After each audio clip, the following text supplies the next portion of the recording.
কুষ্টিয়ার 4টি আসনের 3টিতেই পরাজয় হয়েছে বিএনপির। চুয়াডাঙ্গা ও মেহেরপুরের একটি আসনেও জিততে পারেনি দলটি। এসব আসনের প্রার্থীদের ভরাডুবির মূল কারণ সঠিক ব্যক্তিকে মনোনয়ন না দেয়া, একাধিক বিদ্রোহী প্রার্থী এবং 5 আগস্ট পরবর্তী দলের কিছু নেতাকর্মীর নেতিবাচক কর্মকাণ্ড। অন্যদিকে 3টি জেলার 8টি আসনের 7টিতে জামাতের জয়লাভ দলটির নেতাদের মনোবল বাড়িয়ে দিয়েছে। কুষ্টিয়া ফিরে আরো জানাচ্ছেন হিমেল মাহবুব। কুষ্টিয়া 4 আসনে বিএনপির প্রার্থীর পরাজয় নিয়ে একে অপরকে দোষারোপের মধ্যেই নিজ দলের নেতাকর্মীদের মধ্যে সংঘর্ষ হয় ভোটের একদিন পরেই। পুলিশের হস্তক্ষেপে স্বাভাবিক হয় পরিস্থিতি। আর সদর আসনের পরাজয়ের পেছনে নিজেদের অন্তঃকোন্দলের কথা স্বীকার করলেন প্রার্থী নিজেই। দলীয় কমিটি গঠনকে কেন্দ্র করে নিজেদের মধ্যে একটা বিভাজন ছিল, ভালোভাবে সেটাকে ইউনিফাই করা যায়নি। বিএনপির এমন ফলাফলে হতাশা নেতাকর্মীদের মাঝে। সুশীল সমাজের প্রতিনিধিরা বলছেন, সঠিক ব্যক্তি মনোনয়ন না পাওয়া ও দলের অন্তঃকন্দলই ভরাডুবির প্রধান কারণ। দলীয় কোন্দলটাকে এখানে বড় হয়ে দেখা দিচ্ছে। প্রার্থী নির্বাচন তো আছেই, তারপর চাঁদাবাজের প্রসঙ্গটা এসে গেছে, তারপরে মামলাবাজের কথা বলে এসছে।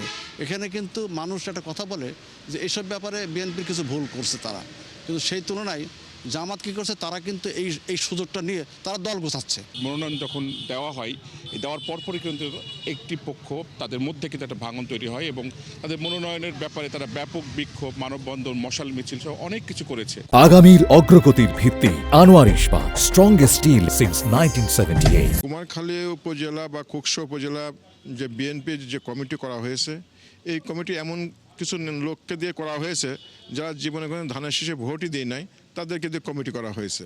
আমাদের নেতাকর্মীদের মধ্যে যে সমন্বয়হীনতা, এটার একটা বড় অভাব ছিল। এবং আরেকটা জিনিস, যে ডোর টু ডোর জনগণের কাছে যে ভোট চাওয়া, এই বিষয়টারও একটা বড় ধরনের দুর্বলতা ছিল বলে আমি মনে করি। 1991 সাল থেকে 3টি জাতীয় সংসদ নির্বাচনে জেলা 4টি আসনই ছিল বিএনপির দখলে। অথচ বিএনপির দুর্গ হিসেবে পরিচিত এই জেলায় এবার মাত্র একটি আসনে জিতেছে দলটি। শুধু কুষ্টিয়া নয়, চুয়াডাঙ্গা ও মেহেরপুরের 4টি আসনেই হেরেছে দলটি। তাই একমাত্র সবেধন নীলবনি কুষ্টিয়া 1-এর বিএনপির প্রার্থী রেজা আহমেদ বাচ্চু। কুষ্টিয়ার টোটাল উন্নয়নের ব্যাপারে দায়িত্ব তো আমার ঘাড়েই পড়ে গেছে এবং আশা করি আমার পার্টির চেয়ারম্যান সেগুলি আমার অনুরোধগুলি রক্ষা করবেন এবং দলের মন্ত্রী মহোদয়গুলি আমার অনুরোধগুলি রক্ষা করবেন।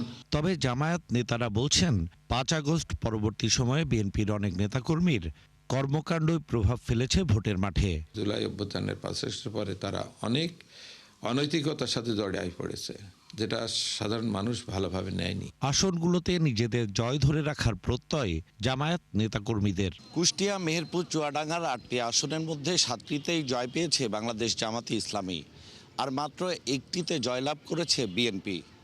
জামায়াত নেতারা বলছেন, তাদের ভবিষ্যতের কর্মকাণ্ড এই আসনগুলোতে দলটির অবস্থান আরও শক্ত করবে। অন্যদিকে বিএনপি নেতারা বলছেন, অতীতের ভুল থেকে শিক্ষা নিয়ে আগামী জাতীয় সংসদ নির্বাচনে তারা এই আসনগুলো পুনরুদ্ধার করবেন। হিমেল মাহবুব, 71, কুষ্টিয়া।